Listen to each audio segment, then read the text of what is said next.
Feliz sábado para todos. Cuenta un erudito de nombre William Barclay, que en una ocasión le preguntaron a un famoso científico cuál es la diferencia entre lo difícil y lo imposible. Dice Barclay que este científico respondió que lo imposible toma un poquito más de tiempo. Y mi pregunta para ti en este momento es, ¿tenía razón este hombre? Lo imposible, desde el punto de vista humano, solo toma un poquito más de tiempo. ¿O lo imposible siempre es imposible para el ser humano? Bueno, este hombre no tenía razón, por supuesto, porque para ti y para mí, seres humanos, lo imposible siempre será imposible. Hablando de Dios, ya ese es otro territorio, porque para Dios, ¿qué dice la Escritura? No hay nada imposible para Él. Y cuando hablamos de que no hay para Dios nada difícil, ni nada imposible, hay un relato en la Biblia que siempre me ha cautivado. Hay muchos milagros en la Biblia y pasajes en los cuales se manifiesta el poder de Dios. Pero hay uno en particular que no sé por qué. Cada vez que leo ese pasaje encuentro que Dios es realmente maravilloso y que no hay nada difícil para Él.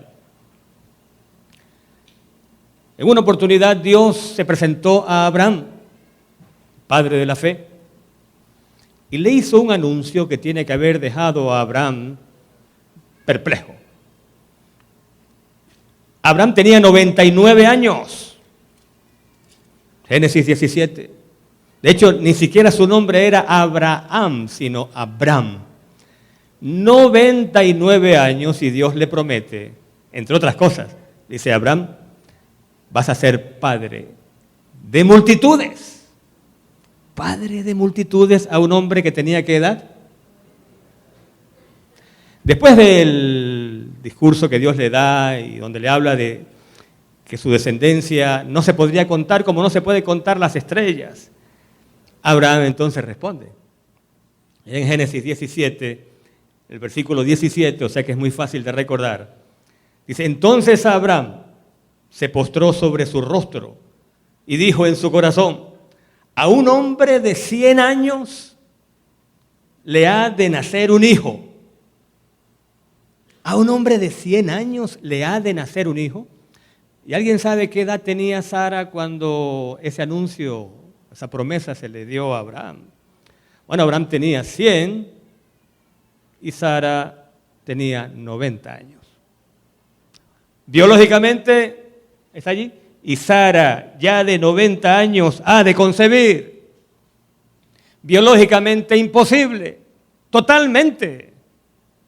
Qué cosa tan absurda pensar que un hijo nacerá de dos ancianos de esa edad. En el capítulo siguiente, no vamos a ir a todos los detalles, pero en el capítulo siguiente, el mismo Señor, con 2 ángeles, desciende para destruir Sodoma.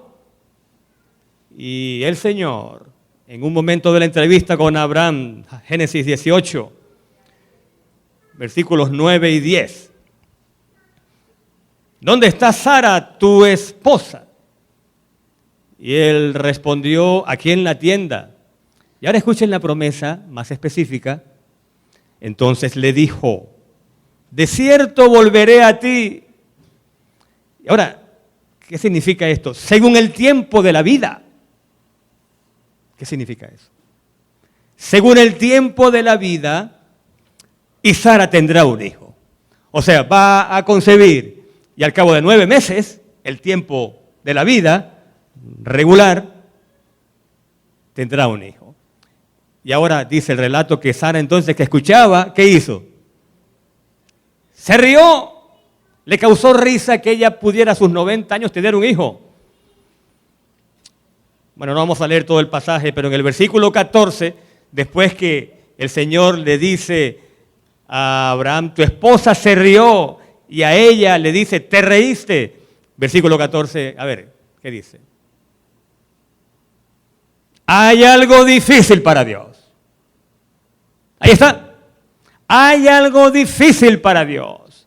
Al tiempo señalado, volveré a ti y Sara tendrá un hijo. Bueno, si quiere verificarlo en su casa con un poquito de tiempo, lea el capítulo 21 de Génesis. Como lo había dicho, versículo 1, el Señor visitó a Sara e hizo por ella, como había hablado. Y Sara concibió y dio a Abraham un hijo en su vejez. En el mismo tiempo que Dios le había dicho. Ni más tarde ni más temprano, en el mismo tiempo, la palabra de Dios se cumplió. La pregunta es, ¿hay algo difícil para Dios? A ver, piensa, te desafío en esta mañana, piensa en aquello que en tu opinión es lo más difícil que humanamente puede ocurrir. Eso no es difícil para Dios. Para ti lo es, para mí lo es. Quizás imposible para nosotros, no para Dios. Porque no hay nada difícil para Él. Cuando Lázaro estaba moribundo y luego murió, ¿qué era más difícil para Dios? ¿Sanarlo cuando estaba muriendo o resucitarlo cuando estaba muerto? ¿Qué era más difícil para Dios? Igual, no había dificultad para Él. No hay grados de dificultad para Dios. Porque no hay nada difícil para Él.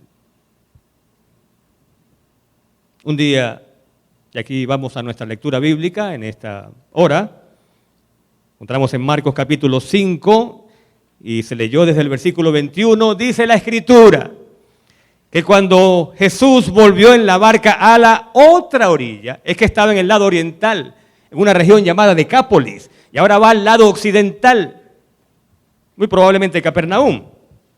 Y entonces está allí, de paso el libro deseado de todas las gentes dice que estaba en la casa de Mateo, de Leví Mateo, quien ya ahora era un discípulo.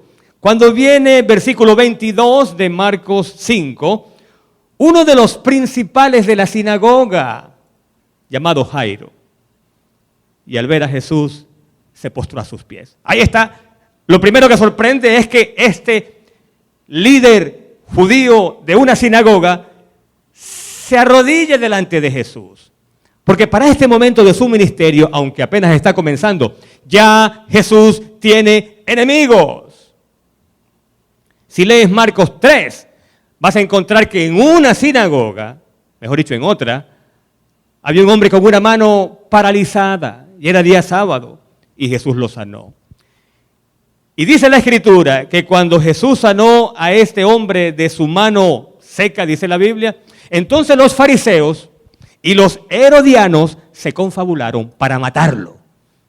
Estamos en Marcos 4 apenas y ya los fariseos están planificando cómo matarlo. Así que para Jairo tiene que haber sido muy difícil tomar esa decisión. Él era un líder respetado en la comunidad. ¿Cómo se le podía ocurrir buscar los servicios de ese maestro que violaba el sábado? Según ellos, porque sanaba en sábado.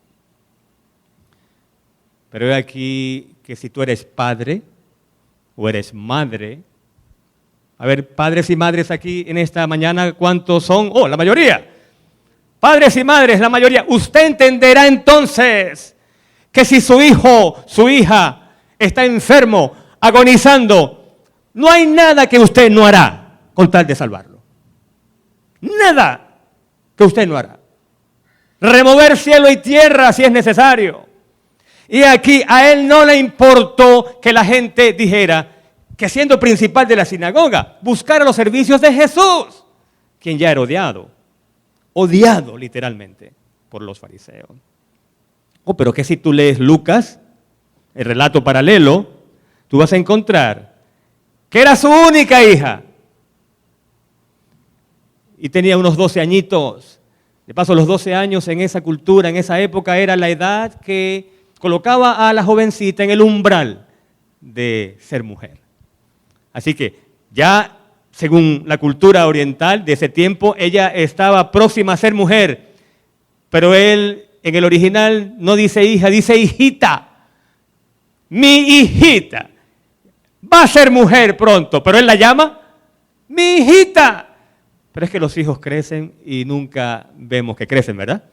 Y a veces les da pena, que ya tienen 18 años y decimos, mi niño, mi niña, y mamá, papá, pero hacemos pasar pena con los amigos. Era su hijita, su única, y está muriendo.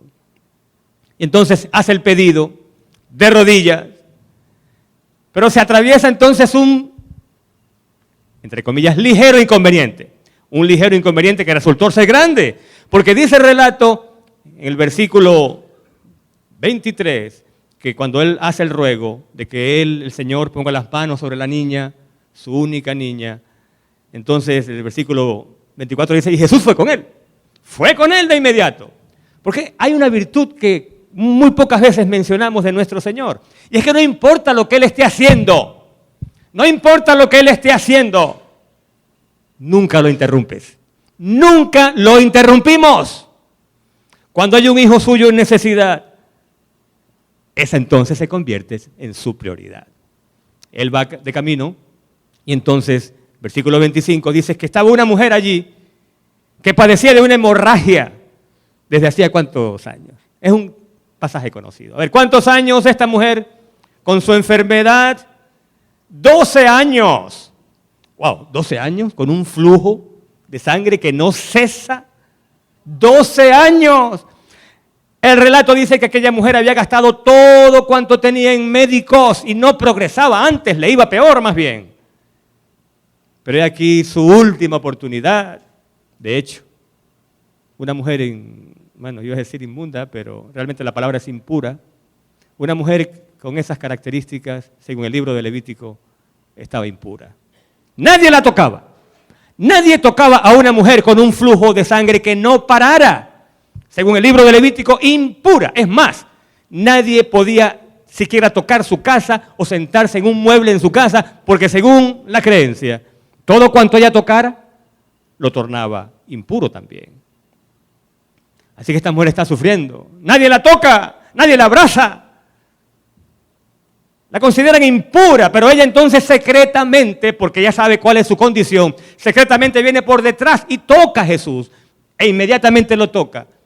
El Señor, a pesar de que la multitud lo apretuja y lo mandan de un lado al otro, porque es muy grande la multitud, Él siente el toque y, curiosamente, pregunta, versículo 30, ¿quién ha tocado mi vestido? Una pregunta muy interesante. Si todo el mundo te está empujando de un lado a otro, ¿cómo preguntas quién me ha tocado? Entonces los discípulos justamente le preguntan, Señor, si la multitud te oprime, ¿cómo preguntas quién te ha tocado?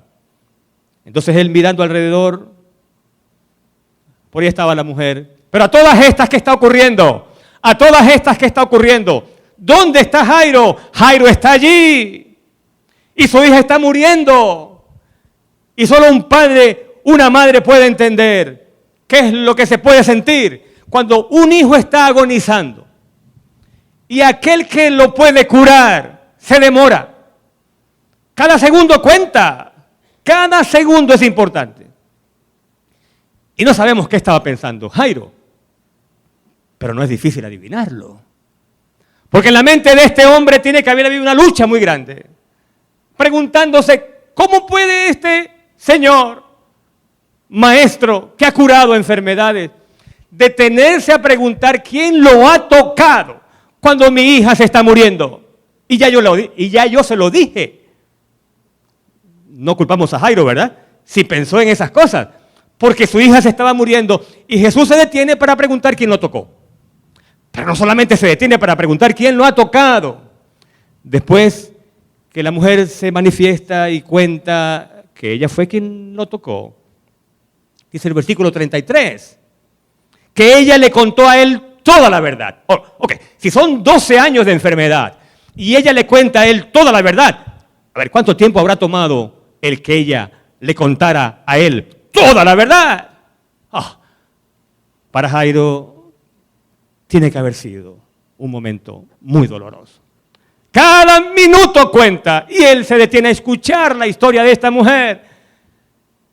No se debe haber sorprendido Jairo cuando, según el versículo 35, dice la Escritura, que cuando Jesús estaba todavía hablando, vinieron de casa del principal de la sinagoga y le dijeron lo que él más temía. Es más, quizás ni siquiera se sorprendió, porque entonces le dijeron, tu hija ha muerto. ¡Wow! Qué cosa como para estremecerse, como para decir, Señor, te dije hace rato que mi hija estaba muriéndose. ¿Por qué tú te detuviste tanto tiempo? Hay un autor llamado Timothy Keller que dice en uno de sus libros, si usted está en un hospital, en la sala de emergencia, un niño llega muriéndose y llega una persona que ha estado 12 meses enfermo o enferma de la misma enfermedad, ¿a quién atiende el médico? ¿A quién atiende el médico? ¿Al que se está muriendo?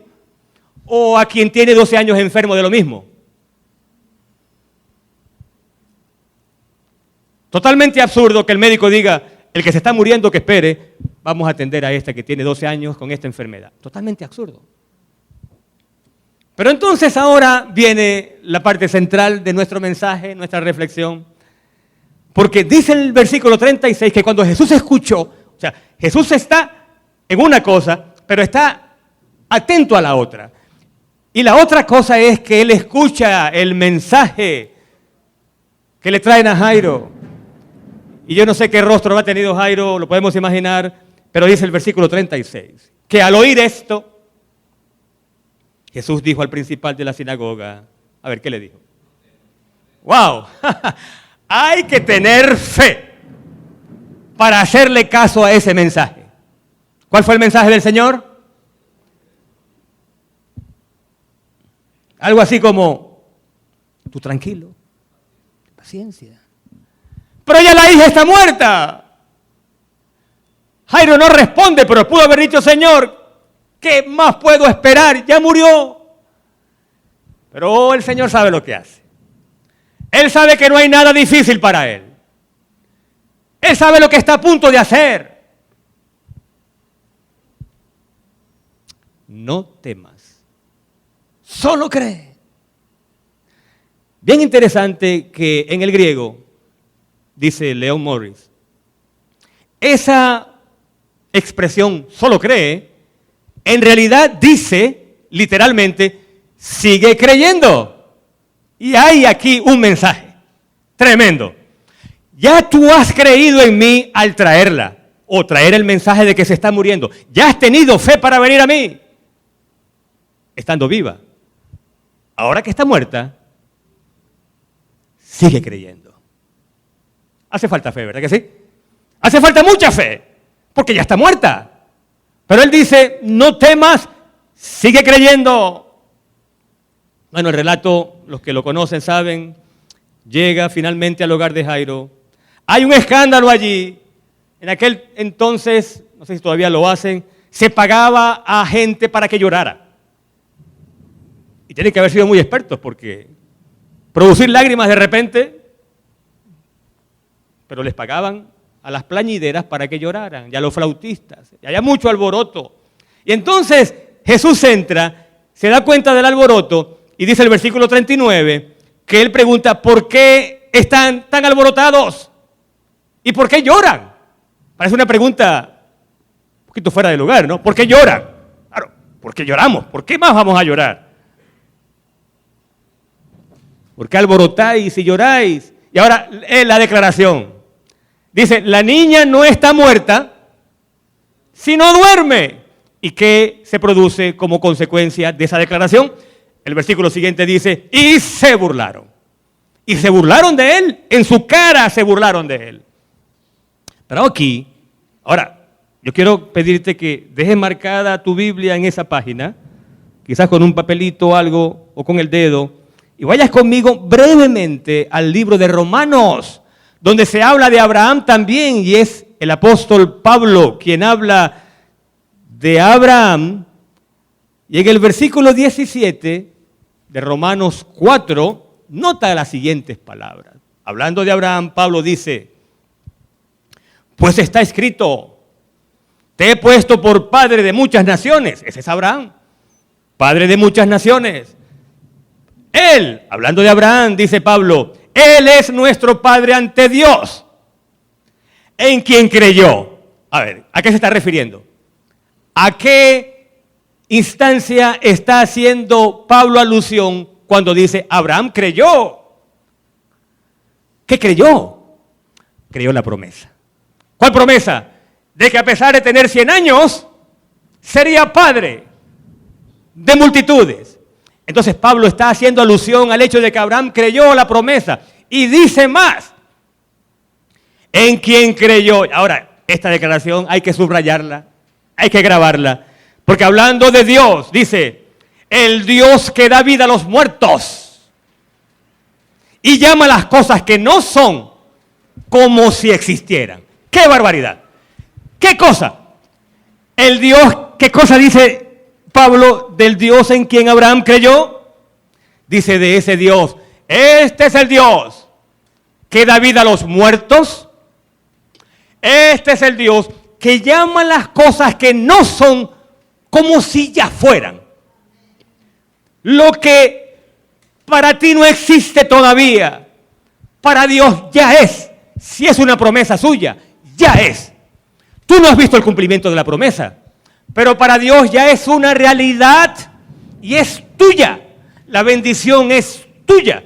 No porque tú la estás viendo, sino porque Dios lo ha prometido. Y si lo ha prometido Él, muy bien, ese es el Dios que da vida a los muertos.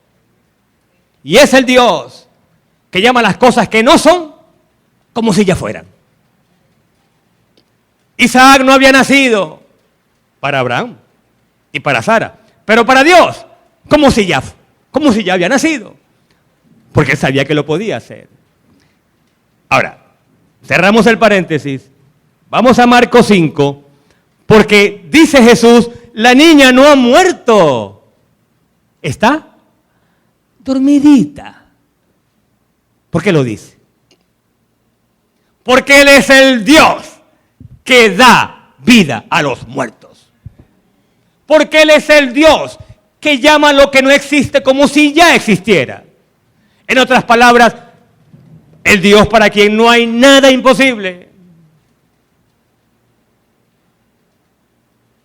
Entonces, la toma de la mano. ¿Y qué le dice Talita Kumi, versículo 41? Que significa, niña, levántate. Niña, levántate. Y ahí está esa palabra poderosa que da vida a los muertos, entrando en acción. Y al instante, el versículo 42 dice, la niña se levantó. Al instante. Al instante. La niña se levanta. Y ahora la gente queda muy espantada, ¿no? Estaban burlando de él, ¿verdad? Estaban burlando de él. Otras versiones dicen, quedaron maravillados, sin aliento, sin palabras. ¿Qué es esto que nuestros ojos están viendo? Y ahora viene la primera gran lección. De hecho, de manera implícita ya hemos mencionado varias, pero las vamos a resumir al final, que ya está cerca. La primera lección. ¿Qué hace Jesús, según el versículo 43, que demuestra que el nuestro es un Dios no solo poderoso, sino también muy bondadoso? ¿Qué es lo que hace el Señor? Que nos deja también boquiabiertos, porque nos hace pensar, ¿qué clase de Dios es este? Que no solamente levanta muertos, sino que se preocupa por sus hijos en detalles aparentemente insignificantes. ¿Qué es lo que hace él allí en el versículo 43? Y es el relato. Y él les mandó mucho que nadie lo supiese. No digan nada. Y dijo que a la niña le dieran. Yo no sé si a mí me llama tanto la atención este pasaje. Porque yo creo que el asunto está en los detalles. Nos impresiona un Dios poderoso que con el poder de su palabra levanta muertos. ¿Verdad que impresiona eso? ¡Wow! Pero, ¿qué sería de nosotros si nuestro Dios solo fuera poderoso? A ver. ¿Qué impresión puede causar un Dios que solo es poderoso, pero que no es amoroso? Eso metería miedo, ¿o no? Metería miedo. Mucho poder, nada de amor. ¡Wow! Uno piensa en Hitler. Mucho poder, nada de amor. Tiemblo. Pero este es un Dios que no solamente tiene el poder de levantar un muerto, sino cuando ese muerto despierta, lo primero que dice es: ¡hey! No ha comido. ¡Ja! No ha comido. Denle algo de comer. Mi amigo, mi amiga, el Dios en quien tú has creído, ese Dios sabe si en la mesa tuya, en tu casa, hay que comer.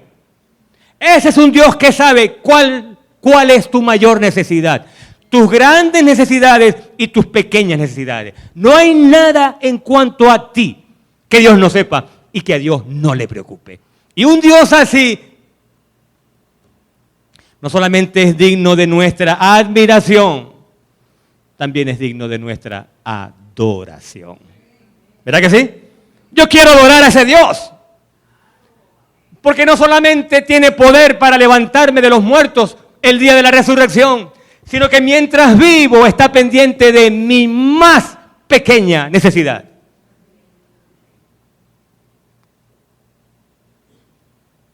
Si lees el capítulo 5 de Marcos, todo, porque estamos leyendo una porción, el capítulo 5 comienza con Jesús sanando a un endemoniado.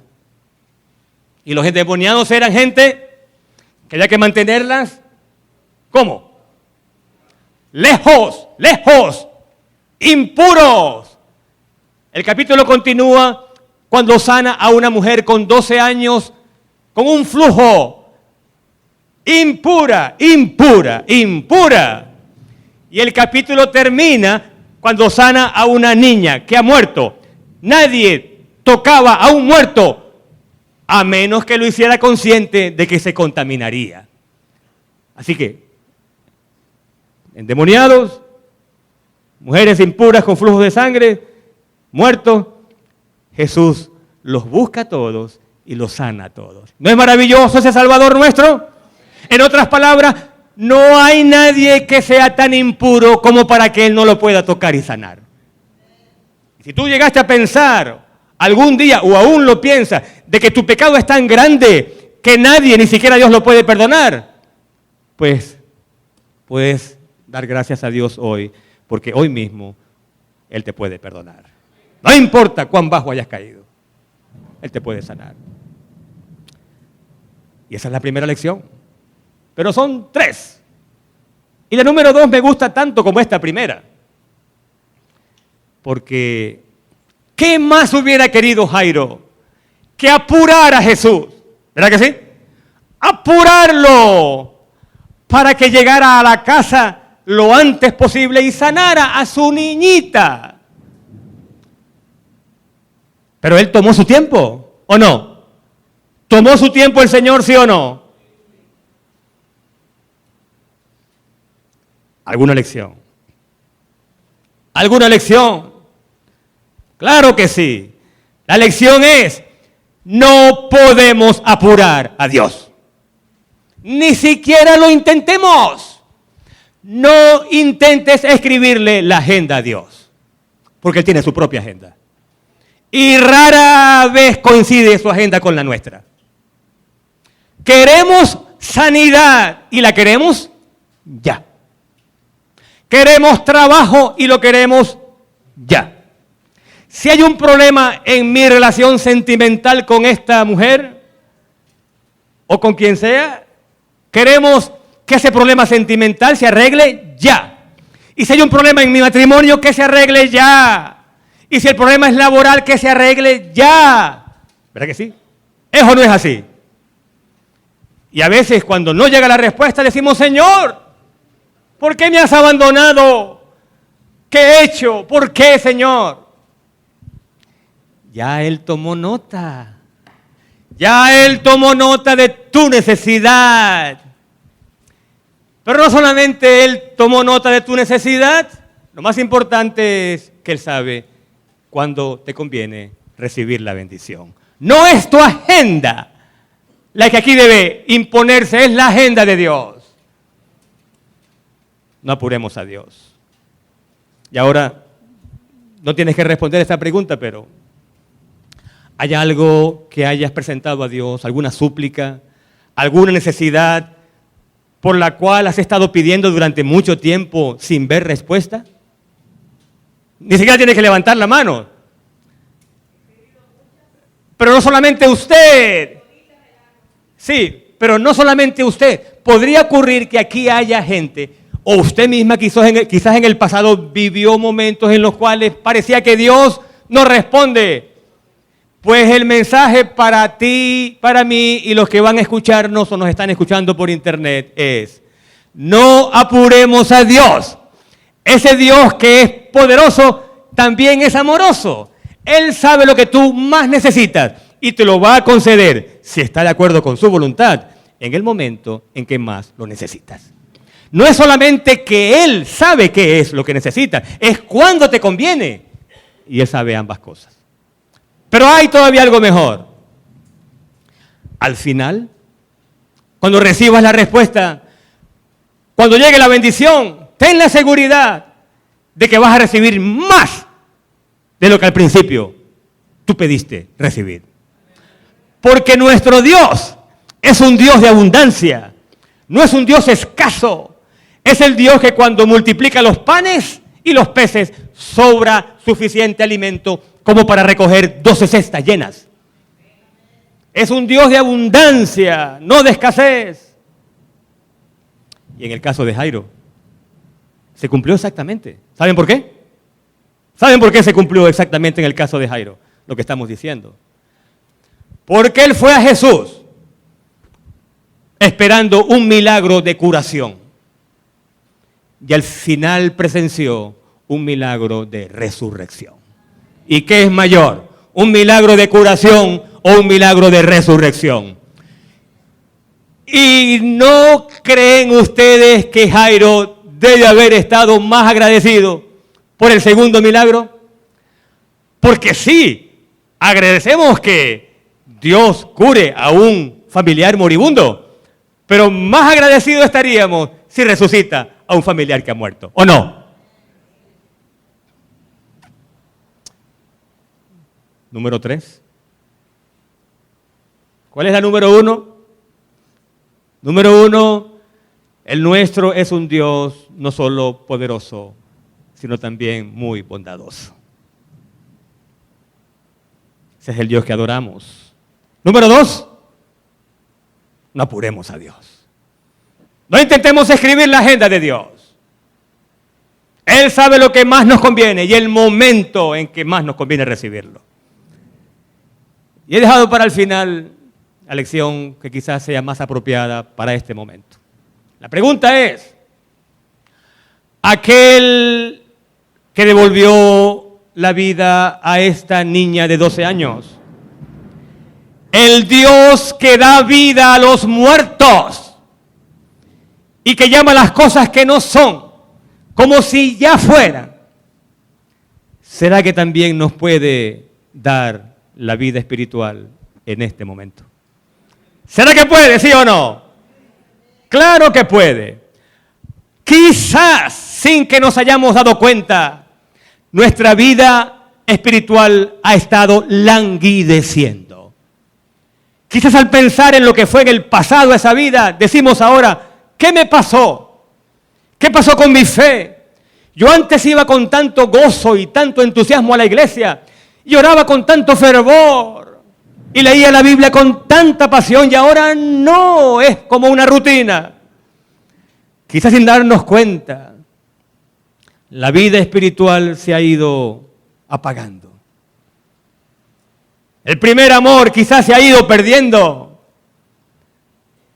Pero en esta mañana la gran noticia es que el Dios que da vida a los muertos y que llama las cosas que no son como si ya fueran, ese Dios nos puede devolver la vida espiritual en este mismo momento. Para que nos demos cuenta de cuán deseoso Él está de bendecirnos de que su corazón de alguna forma se entristece cuando le damos la espalda o mostramos poca fe. Ese Dios que da vida a los muertos y llama las cosas que no son como si ya las fueran. En este momento quiere decirte que no importa cuál sea tu necesidad, oye bien, que no importa cuál sea tu necesidad o cuán difícil parezca suplirla, que Él ya ha tomado nota. Él ya está al tanto, por muy pequeña que pueda parecer o muy poco importante que pueda lucir. Pero Él quiere que tú sigas creyendo. Sigue creyendo. Sigue creyendo. Las palabras del Señor a Jairo son también para nosotros hoy. ¿Cuáles fueron? A ver. No temas. No tengan ningún temor. Solo cree. En otras palabras, sigue creyendo. Si tuviste fe para orar pidiendo esta bendición, ten más fe para creer que la bendición vendrá, aunque parezca que sea demorado. La pregunta entonces es, ¿creemos? ¿Creemos en ese Dios que da vida a los muertos? ¿Creemos, sí o no? ¡Creemos! No importa cuánto tiempo hayas estado esperando por esa bendición, el mensaje de Dios es, no temas, sigue creyendo. Dios ha dado suficientes evidencias de que no tenemos que torcer su brazo para que Él nos bendiga, porque Él ya desea hacerlo. Así que mi pregunta para ti, mi amigo, mi amiga, es en esta hora, si tú quieres creer, o si te falta fe para creer y quieres que Dios te ayude a creer, cualquiera sea tu necesidad en este momento, quisieras manifestarlo, colocándote de pie, diciendo, Señor, me falta fe, pero yo quiero creer. He estado esperando esta bendición, Señor, por mucho tiempo y tiendo a flaquear, tiendo a desmayar. Mi fe no es la misma de al principio, cuando sentía que sí, que todo lo podías. Pero ahora, Señor, aumenta mi fe. Aumenta mi fe para creer que aunque las evidencias digan lo contrario, yo pueda fijar mis ojos en Cristo, el autor y el consumador de nuestra fe. A Él sea la honra y la gloria por los siglos de los siglos. Amén. Amén. Querido Padre nuestro que estás en los cielos, santificado, Señor, sea tu nombre, ahora y por siempre. Gracias, Padre amado, porque eres un Dios no solamente poderoso, pero especialmente un Dios bondadoso. Gracias, Señor, porque tú tienes tu propia agenda. En momentos de desesperación queremos imponerte nuestra agenda, Señor, pero queremos decirte en esta hora que se haga en nuestra vida tu voluntad. No importa cuánto tengamos que esperar, Señor, que podamos creer que la bendición llegará en el momento cuando más la necesitemos. Y que será más abundante y más grande de lo que jamás imaginamos al principio. Y finalmente, Señor, queremos pedirte que nos toques con tu mano poderosa y que nos devuelvas la salud de Cristo. Que fortalezcas nuestra fe para vivir de tal modo que nuestra vida sea, Señor, un testimonio poderoso de ese Dios que da vida a los muertos y que llama las cosas que no existen como si ya existiesen. Y un Dios que está próximo a venir en su gloria y en la gloria de sus ángeles. Ese día maravilloso, Señor, ninguno de los que estamos acá falte la cita. Que con nuestros seres queridos podamos decir, aquí este es nuestro Dios. Lo hemos esperado y ahora Él nos salva. Que para ti, Señor, sean la honra y la gloria